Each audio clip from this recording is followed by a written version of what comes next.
Hello, and welcome to the Employee Safety Podcast from Alert Media, where you'll hear advice from experienced safety leaders on how to protect your people and business. I'm Peter Steinfeld. Today, I'm speaking with Julie K. Roberts, founder and executive director of the Private Sector Emergency Management Association. Julie is a strategic communications and emergency management veteran with 2 decades of experience from serving past U.S. presidents in the National Oceanic and Atmospheric Association to consulting with major grocers and non-governmental agencies. In this episode, Julie breaks down how organizations can combine both strategic and crisis communications to ensure smooth sailing through any emergency. Let's listen in.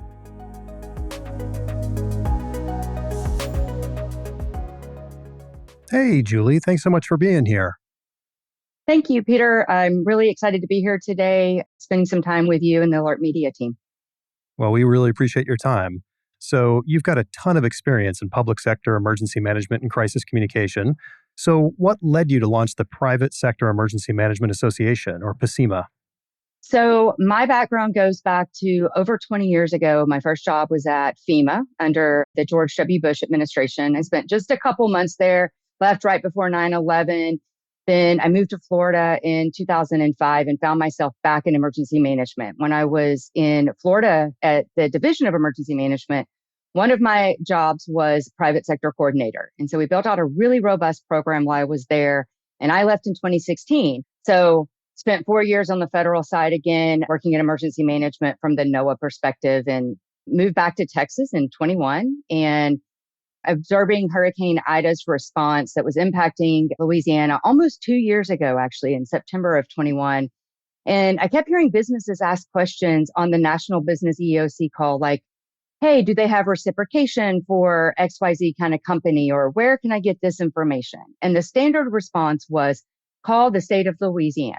And having been in a state job, I said, that's not the answer. They're already overwhelmed with the amount of information they're looking for. And so we really need something that can actually be focused on the private sector, the business and industry that's run by and managed by and founded by private sector. And so it was literally on that call that I said, my gosh, we need something that is outside of government, not government funded. And I hear repeatedly from different business industry partners, this is what we need.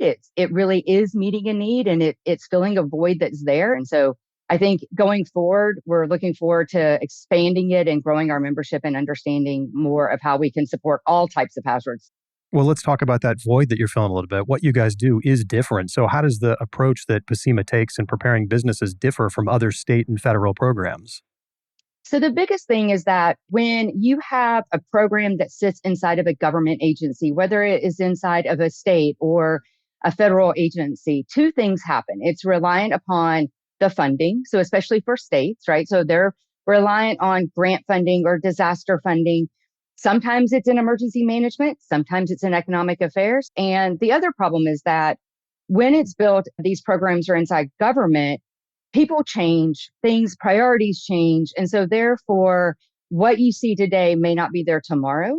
And I've figured out really quickly, our business and industry partners do not have the time nor the bandwidth to have to go figure out who is in that role right now in XYZ state or XYZ federal agency, right? And so PSEMA actually takes an approach where we will be the ones that are maintaining those contacts. I have good working relationships with FEMA headquarters and their private sector office. I've been in discussions with CISA, which is the Cyber Infrastructure Security Agency. And so those are partners that we as an association are really building so that if you at Alert Media is looking for some information, you can call PSEMA and we know who to contact, or we know who is in the Texas Emergency Management Agency or Florida or Missouri or Hawaii. And so it's really focused on us establishing those contacts and building out our private sector network. And so that when something's happening, you're not looking for who the contact is at that moment. One of the big things is we bring together coordination collaboration calls when an event's happening. So Hurricane N happens. We started doing daily calls. We had 35 people on, and we were solving problems without government involved. The biggest thing that I would like to see is how do we as an association support our communities, help our businesses get back, return that economic base, And government doesn't have to do all of that. Let government focus on reopening the roads, getting the power back, making sure there's water for communities. Then let your retailers and your private companies get back. It helps the community come back. It helps the schools reopen. And so the difference is that because we are a trade association and we are managed by a group of private sector advisory board, we have that ability to go out and make those changes and to figure out those solutions that don't always require a government solution. No, I think that's a fantastic service. We often talk about on this show how you really shouldn't wait until the emergency happens to start trading business cards with people in government or public safety. You should know those folks ahead of time, but that's way easier said than done. So having an organization like yours to be able to reach out to bridge and make those connections is super valuable. Well, speaking of government, what's one thing you've learned in your public sector experience that you think private sector companies often overlook in their emergency management plans? I think it's that understanding the broader picture, and it's also thinking through what happens from a crisis communication. So I have an emergency management background, but my training is actually crisis comms. And so when I look at something and I look at a situation, working right now with a large grocer retail on active shooter planning, I think about it not just from what does these 3 plans look like, but if I had to defend it as a communications person, how could I do that? And so I think that's where businesses have to think about when everything goes south, whether it's weather or a fire or an active threat, and it's significant enough, you're going to have the national media standing there saying, what was your plan? Why didn't you have a plan? What do you mean this wasn't how it was supposed to go? And so I think businesses in particular really have to think about it from that perspective of like, I always would say, I feel really bad when a disaster is happening and you see that public information officer for the sheriff or the sheriff standing all of a sudden in front of a national bank of national media. And they're saying they're trying to convey information. One, they've had no sleep, they're shell shocked, and they probably don't have the crisis comms training. So now they've got to figure out how to tell this. And how many times do we watch them stumble? And so it's really, you got to kind of think through now before you need it, the comms piece of it, how you would respond, who would speak. You can't always throw the CEO of the company out if they have no background in dealing with the media, right? Like that could come back and just bite the whole company. So either really train up your senior staff or make sure you have that right spokesperson that can go out and speak with authority. When I was in Florida, I was public information comms and private sector for emergency management. And, my boss trusted me. He knew I was going to say the right thing. I might get a phone call standing there and it was Fox Radio wanting to put me on the air right away about this hurricane making landfall. Well, I had to be confident in the information.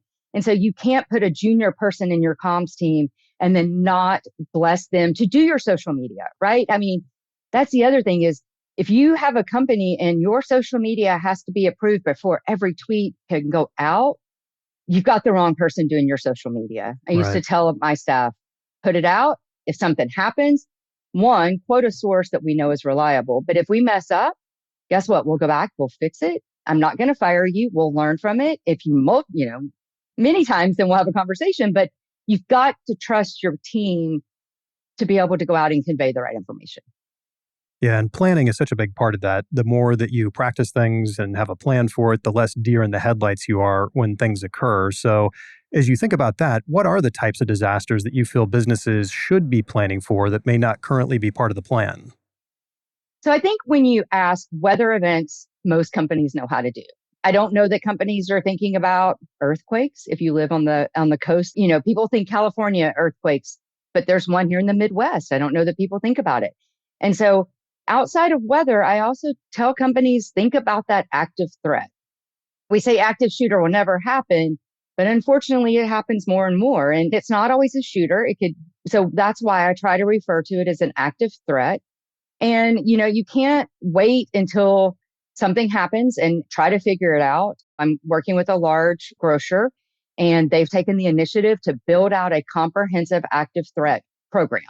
And it starts with how do you manage the threats on the front end and identify them and stop them and making your team and your employees comfortable and saying, oh, I've noticed that Peter's been getting really frustrated lately. Maybe something's going on. Maybe somebody should talk with him. Is there something that needs to happen?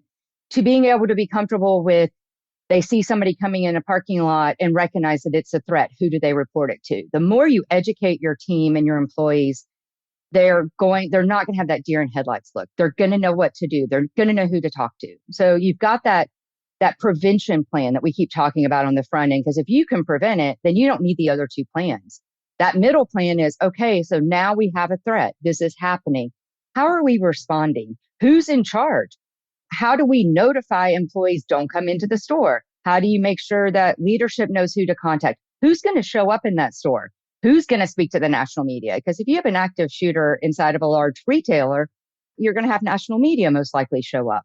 And so you've got to make sure you've planned, trained, participate in exercises, understand who your local law enforcement is. I went to an active shooter training in Houston in November, and they said, you need to tell your employees it could be 45 minutes to an hour before SWAT team can get to somebody that is hiding. Which remember, SWAT team isn't just sitting there waiting for the next active shooter. And so educating your employees of what to expect, who's going to open that door. In my previous life, done political advance, and I've opened a door with a counter team behind it, and it scared the mess out of me. And I knew they were there, right? And so helping your employees understand that the person opening your door is going to be in full tactical gear too. And that doesn't mean they're the shooter.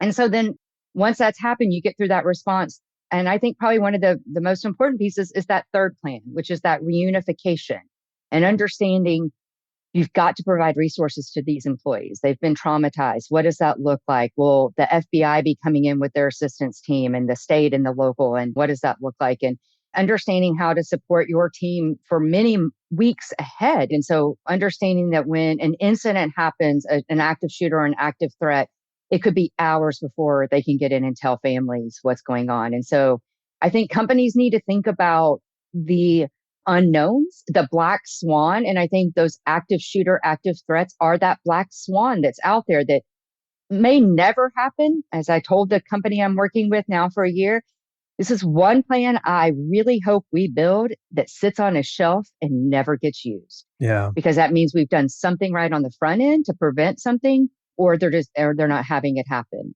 I encourage companies really think through your active shooter and active threats in general, and empower your employees to really take action and be comfortable in coming to management and telling them what's going on. And I think you just touched on something that's really important and often overlooked when it comes to emergency response. And that's during an emergency or a disaster, emotions are all over the board. And it really leads to the question of how important is empathy in crisis communications and emergency management and planning? Empathy is such an important thing because when you're an emergency manager, you compartmentalize your life. Like you have to be able to know that even if that storm or something is happening right there, you can't get emotionally wrapped up. You've got a job to do. I had a situation, it was 2012 when I was in Florida, and my stepmother had a medical situation, was in the hospital, and I'd been dealing with that. And we had a hurricane, and I came in, and the governor, Scott, knew my family, and he says to me, "How's your mom?" And my life was compartmentalized, right? I was in that EOC at that moment to do a job. Yeah. And I said, "Oh, she's going to be okay." Right. And so, but it took me a moment to figure out, like, what are we talking about here? And so you have to compartmentalize, but by doing that, you still have to have that empathy. You have to understand that these lives have been turned upside down, and understand somebody may yell at you, or you're seeing that on television right now, everything's going wrong. There's a lot of people that want answers, and it's not a fast answer to be given. And so as leaders, we have to be able to have empathy. We've got to be able to comprehend what's going on and convey it in the right way too. Those leaders have got to be able to speak to fact and really guide, because having guessing games in the middle of a big event is not beneficial to anyone. And I think successfully navigating and carrying yourself through a crisis requires tremendous leadership and planning ahead of time. So, in your opinion, what role does leadership play in emergency management planning? In a crisis, anybody can step up and be a leader. And many times I think a good leader will allow those under them the opportunity to step up and lead when it's needed. I always empowered anybody that worked for me, both when I was at Florida Emergency Management and at NOAA, like, step up, tell me the honest truth. If you need something, I trust people to do their jobs, right? Like, I'm not going to do everyone's job for them. I have been very fortunate to have worked for some very amazing leaders throughout both my time in the Bush administration and then Florida and then at NOAA for 4 years. And it was about giving me that voice and allowing me to be a leader, telling your boss they're doing something that could either put themselves on the front page of a newspaper or take your agency or your company in the wrong direction. It's not an easy conversation to always have. I had some situations at NOAA that I had to manage up. I mean, I had a boss that was a very challenging boss and found himself on the front page of a few newspapers because he didn't listen to advice. And, it's understanding how to lead up and really kind of express what that is and making sure people will listen, speak with authority. And that's always hard. And I'm going to say it's really hard as a female leader. I've worked for a lot of male bosses, right? And so being able to have that voice and understanding that I can speak up and you're not going to say that I shouldn't be allowed because I'm a woman or you're going to discard my advice. And that's always a challenge. So managing down is obvious. I'm a manager, I lead these people, but managing up, leading up, a lot of people don't realize how important that is. And you just nailed it. How do you learn to do that, in your opinion? It's not easy. I didn't say that. I encourage everybody, look for leadership programs, apply, go do it online, look at concepts. It's about educating yourself, finding the techniques you're comfortable with, but it's also about having conversations with your bosses you lead up to when there's not a crisis, when it's not something going on and saying, look, I'm here. I will protect you. I will give my honest advice to you. I expect the same in return. If I'm coming to you saying, I think this could be a problem, don't shoot me down or discard my words just because I am not at the same level. I don't have a PhD. I have a college degree, but I've also served 2 presidents, owned a company, worked for a governor. And so I feel like my success in life has not been tied to the letters behind my name. Just because I don't have a PhD behind my name doesn't mean I don't have the knowledge and experience to help advise those senior leaders. Yeah. Well, how should organizations think about communication when their business is in a crisis, but it's not really because of a safety issue? Seems like that goes on a lot these days. A lot of reputational crisis out there, right? Like Yeah, you've got to yeah. figure out everything from somebody posting a tweet. I had somebody who reached out to me because a friend decided to post an opinion on something related to COVID, and he was a doctor, and they went after the hospital and him. And I mean, you're talking, he unleashed the Twitterverse on this poor guy, right?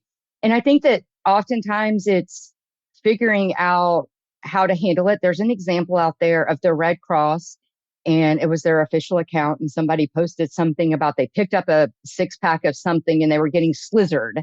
Right. Oh, And so no. it was the official Red Cross account. Oh, So of course they were mortified. But they came back and they said, hey, sorry, clearly we're not getting slizzard at Red Cross. And they made a joke, but you've got to be able to kind of play that off, right? They could have really just been like, oh, it wasn't us, it was hacked. And so you have to figure out what the situation is and then make sure you have the right team around that can respond. Not always is it the CEO. Maybe it is your communication director. Maybe it's a social media post that needs to go out. Maybe you need to get on the phone with a reporter and clarify something or push a story out, right? And so you got to have a plan. You got to make sure you know who's going to talk. And if your CEO is the one having problems, I wouldn't put them out in front of the media. So you better make sure you got a backup person. well, as we start to wrap up here, do you have any final thoughts or words of wisdom that you'd like to impart to our audience to improve their overall emergency management programs? Maybe the top 1 or 2 things that you're passionate about that people should be doing. I think exchange business cards ahead of time, right? Build your network, figure out who that is.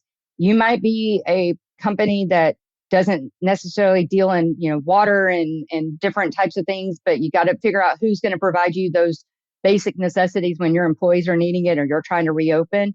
I'd also say you've got to think about your employee preparedness.